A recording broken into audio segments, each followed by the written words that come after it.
Greetings and welcome to Our Schools Monthly, a video program sponsored by the Port Huron Area School District designed to keep you informed of what's happening in our schools. In today's program, we're going to be talking about some special events that have been occurring or will occur throughout the school district. And our first guest today is Akia Mitchell. Hi, Akia. Hello. Thanks for joining me today on the program. You have some very exciting news to share with our audience at home about an event that's coming up. Right. And what is that event going to be? The fifth grade at Roosevelt Elementary are going to be putting on a Black History play. Okay. And it's called? History in the Making. And it will be presented when? Thursday, February 23rd. Okay. Now, I know we talked before about the fact that there are actually going to be a couple of performances of the play during the day and then during the evening as well. Correct. And so during the daytime, it's mostly for school students. Can other people come during the day as well? Absolutely. Okay. We're just trying right now just to get confirmation from the schools to see how many responses we get of, schools that want to attend. Okay, so basically the schools are going to bring classes Exactly, originally. Okay. exactly. So that's our first, Okay. first priority. And how many performances do you think? Maybe 2 during the day? We had planned for 1 during the day at 9 a.m. and then at 6 p.m. Then we're going to have an evening. And we try to gear that so that parents that had to work wouldn't have to, take off of work. Right. And so that we could also open it to the public because we think this is just an awesome thing. We want that to be exposed. Well, what's even more awesome is that it's not a play that you found in a book somewhere. You had a Right. student in Port Huron, in the Port Huron schools, who wrote the play. Absolutely. Who was that? Tiara Long from Port Huron Northern High School. She, I just gave her a general concept of what I had in mind for the Black History play, and she just went to work. Okay. She enjoys writing, and she told me that, so. And here's a play called History in the Making. Yeah. Now, February is Black History Month, so Right. this is an opportunity for us to celebrate the heritage of the Right. African American population in our community. Absolutely. And to share some of the background that maybe people don't know. Right. You and I recently had an opportunity to share some other experiences at the Performing Arts Center with the Martin Luther King Jr. celebration. Right. What do you think about the auditorium? It's awesome. It's huge. It's beautiful. I was talking to the kids, because they were there watching the performance, and they were just like, I'm like reminding them, this is where you're going to be performing. And they were just like, wow. Just looking around. Now, you had an opportunity to be at the podium as well and look out at the Right. audience, and you realize how large the house is. Right. Are you going to be the director of the place, or are you going to be up front kind of making sure everything runs smoothly? I will be up front only initially, only to intro the play and just kind of give everyone a welcome and introduce them, but I'm going to let the kids take over and do their thing. We've been working for a long time on this play, so I'm confident that they're going to do their thing without my assistance. Now, I don't think we quite mentioned it. These are the 5th graders at Roosevelt who Yes. are putting on the play. Absolutely. And did you do the casting? How we decided to do it is we wanted all participation from 5th grade students. So every single 5th grade student is participating in some form or fashion. okay. So we sent around a list too, because there's 3 5th grade classrooms. We sent around a list to see who wanted a speaking role. Okay. Then they had to label whether they wanted a big role, small role. The lead. Right, exactly. Yeah. So after we did that, we just gave them their lines and just said, Yeah. okay, I'll get it. Well, I know there are kids who would really love to be part of it, but don't want to have a major role. Absolutely. I don't want to be the star. I just want to be on stage. Right. And then there are probably, where was I? Garfield had a little kid who was just a ham, and I was like, drag him Right. off the stage. He's going to be Right. up there forever. Yeah. So you must have at least 60 kids involved, 60 to 70 Yeah, kids. about 70 kids. Wow, So that's a big cast. Right. Some of those students, like you said, don't want to, be the center of attention. Right. They don't necessarily want to speak out in front of a huge audience. So, but they're still actually on stage. There's some portions of the play where they can still be on stage and be, like a background type person where they don't have to speak, but they still feel part of it. I had a lot of people who wanted to be, probably about 20 people maybe, who wanted to be stagehands. They wanted to learn the inner workings of the backstage things. Oh, so they're not all going to be on stage. They'll be Right. performing other roles as well. Yeah. And or other responsibilities. Mrs. Williamson, she works with the drama, I believe, at Port Huron High School. Okay. And she's going to be helping them with the stagehands, letting them know what exactly that entails. And Now, so you said you've been working on this a long time. When did you start rehearsing? they received their scripts about the middle of October. Oh, it has been a long time Yeah. then. And you rehearse once a week, or? We initially started the first week in November rehearsing. Okay. And we started once every 2 weeks. But now, since Christmas break, it's been every week. Are you going to have scenery and costumes and everything as well? Absolutely. And these are they portraying famous Black Americans? Is that what the history part is? Or is it more of a... During one portion of it, they will Okay. be portraying particular Black Americans throughout history. But we're going to keep most of it a secret so that people will Right, come and I'm see trying to it, be right? There careful, you go. We don't want to give away too much. Right. It's like they say on the news, don't go away. You won't believe what we're going to show you next. Exactly. So that's what we're going to tell people. Don't miss this opportunity. Absolutely. The play is February 23rd, February at 23rd. 6 o'clock in the evening. And how much are the tickets? 50 cents Oh, for the evening performance? for even the evening performance. And the important thing is, where does the money go? Because you told me that it's for a particular reason. Yep, it's a fundraiser, and it's just going to be for the 5th grade to help them raise money for their field trips. Okay. We have a major field trip at the end of the year, science related, and we just wanted that to be affordable for them. Okay. So to wrap this all up, we have 60 to 70 fifth graders from Roosevelt who are going to put a play on at the Port Huron High School Performing Arts Center on February 23rd. There's a morning performance or a daytime performance for Right. students in our schools, Right. and an evening performance at 6 o'clock, and tickets are just 50 cents, 50 and the cents. proceeds will go to benefit school activities, especially field trips for the fifth graders. Absolutely. And the play was written by a high school student at Northern named Tiara Tiara Long. Long, and you are Akia Mitchell, and Yes. you are the person talking about it. Yes. Okay. Did we get it all in there? Got it all. Okay. Well, thank you very much, Thank Akia, you for for joining me having today. me. My pleasure, and I hope we have a great turnout for History in the Making, a play about Black history, basically, and what's happening now at Port Huron High School. Good luck to you. Break a leg, as we say in theater. Thank you. And don't go away. We'll be right back with another event that's taken place in the Port Huron area schools. I'm Detroit Mayor Kwame Kilpatrick. I know how important numbers can be to manage the inner workings of a city. It's the same thing for people with diabetes.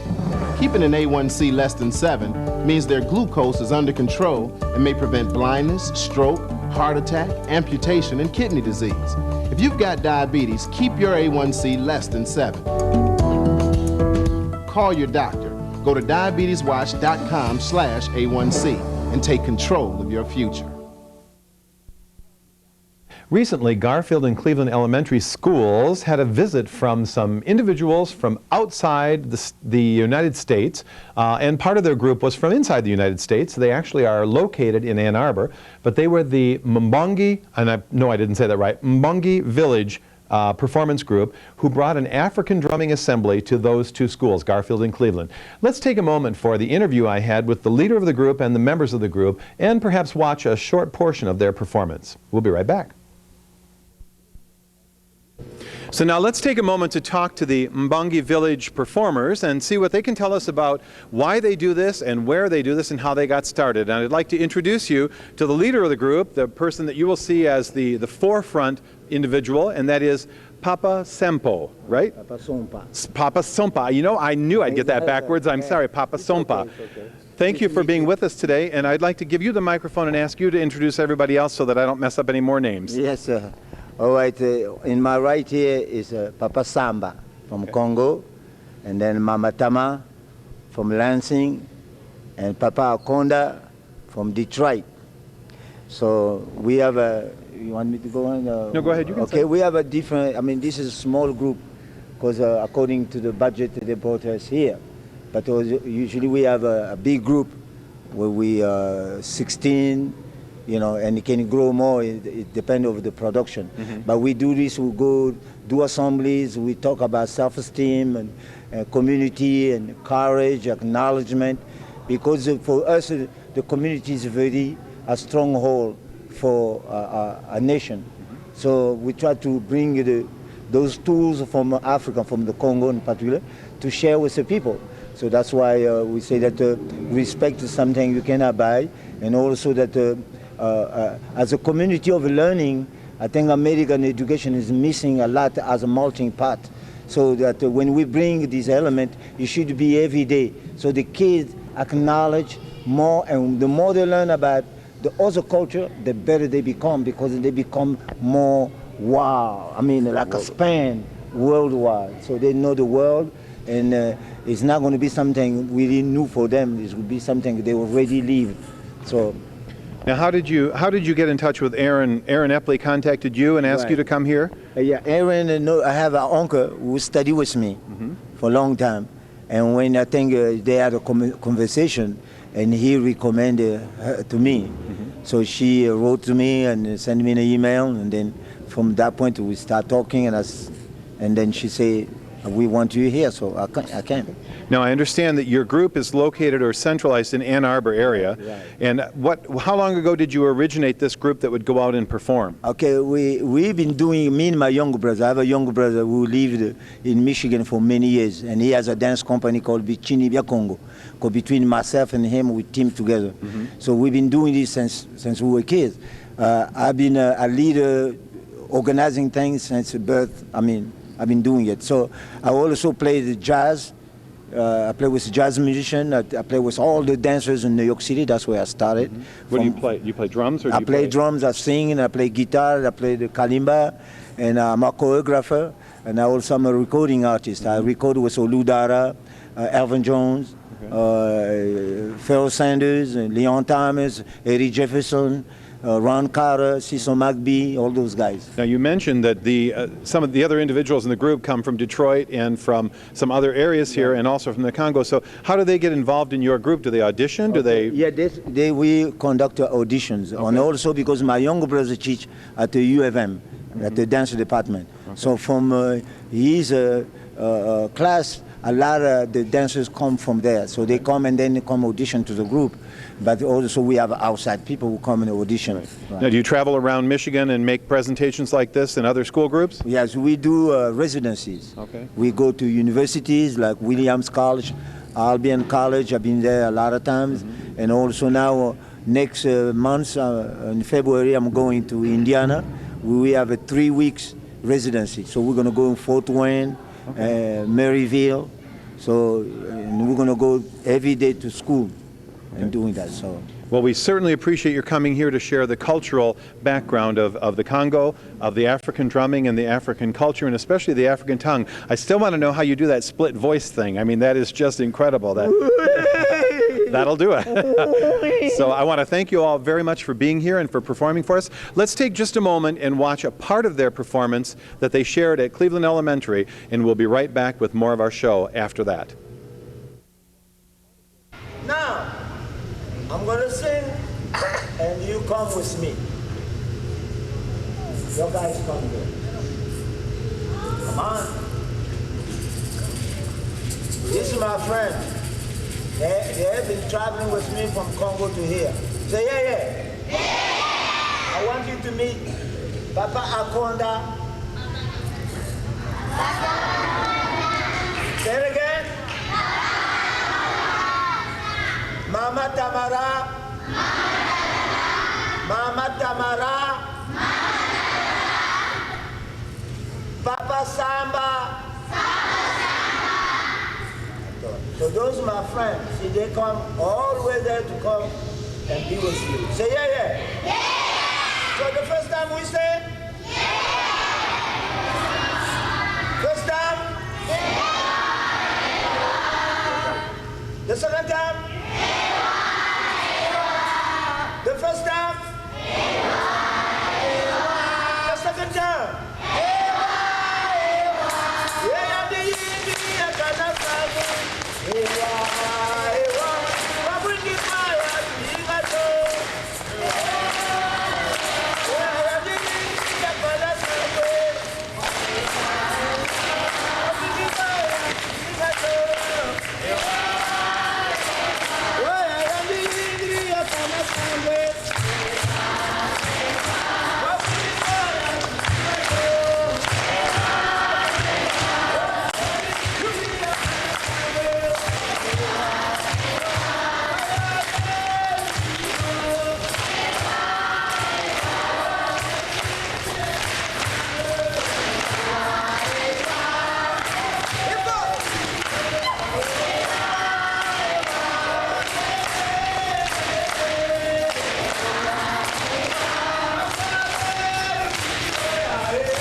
Our last guest today is a music specialist who serves Cleveland and Garfield Elementary Schools. It's Gwyneth Erin Wilkins Eppley, but we know her as Erin Eppley. Hi, Erin. Hi. Thanks for joining us today on the program.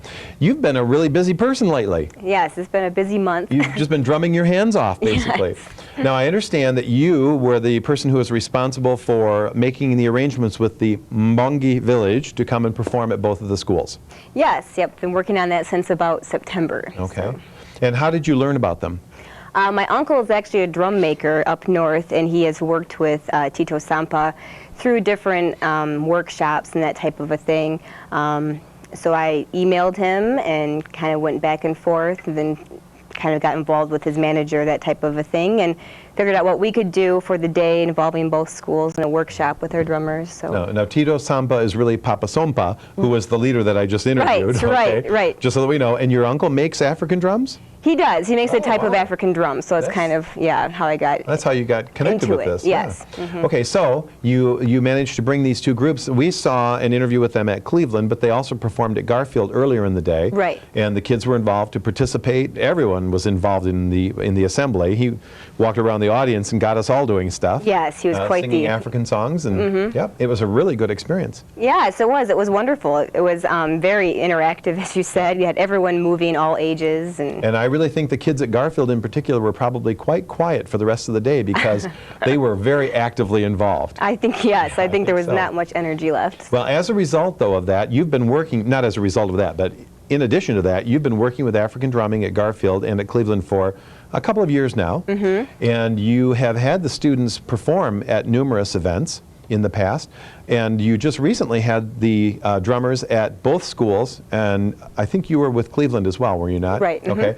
Both schools performed at the Martin Luther King Jr. celebration, which took place on Monday, the 16th. Yep. At the Port Huron High School Performing Arts Center. Let's take a moment and listen to one of the performances, and then we can talk about what's involved, okay? Okay. We'll be right back. Let's listen to the students from Garfield who have performed their drumming number at the Martin Luther King Jr. celebration.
Well, that was the performance that the kids gave, and it was wonderful. I think the audience really enjoyed it, especially getting into all that rhythmic element. Don't your hands get numb after a while? After a while, we kind of build up some calluses with any instrument that you do a lot of repetition with. Well, the kids come to class and drum for 45 minutes, but you might teach the drumming all day long. Right. And at first it was something to get used to, but now it's all in the line of work, I guess. Okay. And how hard is it for the kids to learn how to do the drumming? It takes a little bit, but kids really take to it quite naturally. It's just getting the beat into them and kind of having the idea of patterns repeating and then kind of fitting together with call and answer.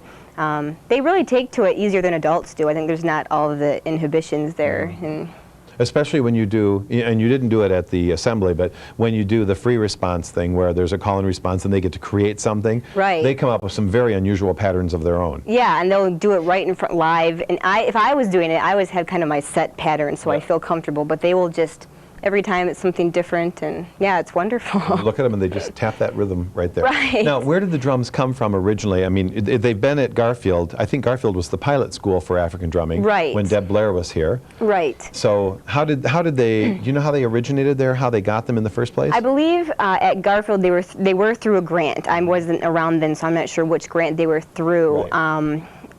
The Cleveland ones that we just recently received were through the Community Foundation and through Atchison Ventures. So that's how they come about, usually through different grant opportunities. However, it's not just drums. I mean, there are all the other percussion instruments that Right. are involved. So you have it's like a cowbell kind of, but it's called Yep, something else. a cowbell, and then there's a double bell called a gankogwe. I'm sure I'm not pronouncing that correctly. The rattle thing. Yep, some shakereys, and yeah, so there's a lot involved. That was all written into part of the grants, and sometimes people will kind of show up with things that they have around that we can use. And Now, you've done a number of performances in the past. Do you have any other performances coming up? we have one January 30th, having to do with a peace celebration at the Dungan Chiropractic Center.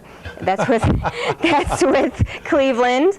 March 7th, we have a district-wide drumming celebration at the Port Huron Northern Performing Arts Center. Great. And is that open to the public? Yes, yep, that'll be at 7 o'clock, and that's with about 5 different elementary schools. And what So date was it again? March 7th. March 7th, Yep. Port Huron Northern Performing Arts Center. Yes, 7 yep. o'clock in the evening. Right. Okay. Any cost? None that I'm aware of at this point. So if anybody wants to find out what African drumming is all about, that'd be a great That would be. introduction with all these different groups performing. That And they're would all going to be. do something different. Right, Okay. right. Wow. Yep. So how many kids will be involved in 5 different schools? 5 different schools, about 20 per group. So Okay.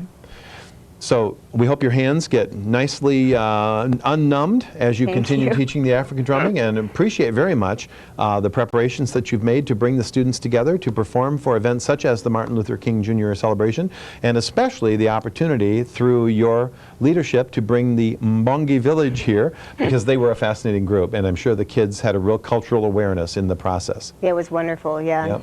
We So all learned a were lot. they still talking about it? Oh, days still, afterwards? still, Yeah. yes. It was a wonderful experience. Well, thank you very much for being our guest today and for talking about drumming at Garfield and Cleveland, Martin Luther King, and the Mbongi Village people who came and shared with us. Thank And you. we wish you all the best. Good luck on the March 7th. 7th performance at Port Huron Northern. Thank you. Appreciate it very much. Thanks. That's our program for today. We hope you enjoyed learning a little bit more about what's been happening in our schools and what's going to happen in our schools. And we invite you to come out and support the various events that happen throughout the Port Huron Area School District, and especially those events that are taking place at the Performing Arts Centers. You will enjoy the performances, I guarantee it. Thanks for watching our program tonight, this show and other shows here on CPHS 6, and we thank you for your viewership. Have a great evening.